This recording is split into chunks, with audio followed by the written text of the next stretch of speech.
ce gwanin kuri, matar ka ba ta yi komai ba.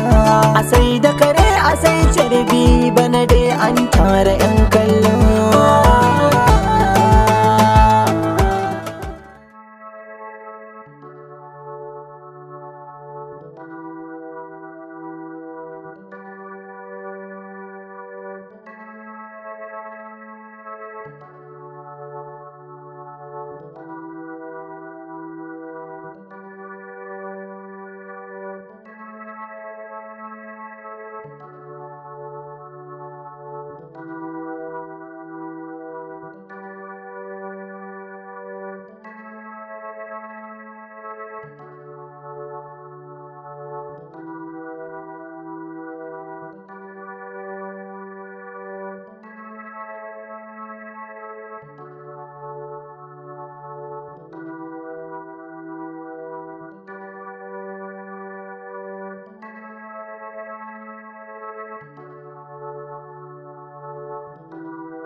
Wa'annan kayan su ne wanda ka siyo din?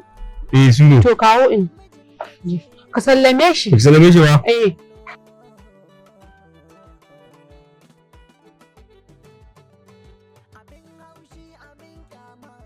Malam ka sallame ni mana. Ka zo kana bata min lokaci. Can ma ta je ta bata min lokaci, nan ma ka zo kana bata min lokaci.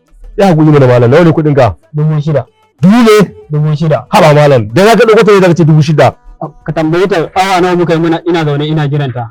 Bata fito ba. To shikenan ba da ba zan tambaye ta, bari shiga gidan. Tambaye ta. Zainab. Zainab. Ha'a. Na da kake ta kwaɗa min kira haka? Wai wanda mai adai sabon ne wai yake cewa wai 6,000 za a bashi. 6,000 ne. To a ina kuka je? Gidan ƙawata na je. Na je na gama abin da nake yi ya jira ni sannan ya ɗauko da dawo da ni. Haba Zainab. Gaskiya abin da kike ba ki kyauta. Ke ba ta ƴan minista ba wata ƴan wata ba. Za ki je ki ajiye sau a cikin wannan halin ya jira ki abin da kike yi. Gaskiya ba ki kyautawa wallahi. Lallai abin naka ya fara wuce gona da iri. Ni kake gaya ma irin wa'annan ƙananan maganganu kana min fada a cikin mutane kana min hayaniya? Kamar wata ƴar ƙaramar yarinya? Kana ce min wani akan 6,000 idan ba za ka biya ba ka gaya mini sai in je ni in biya. Lallai ma 6,000 da kake min wannan hayaniya kana min fada. To shikenan karki damu. Bari a je a biya shi, za a biya.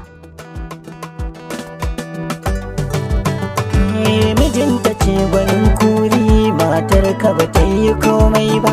A sai da kare a sai carbi, bana dai an tara 'yan kallo.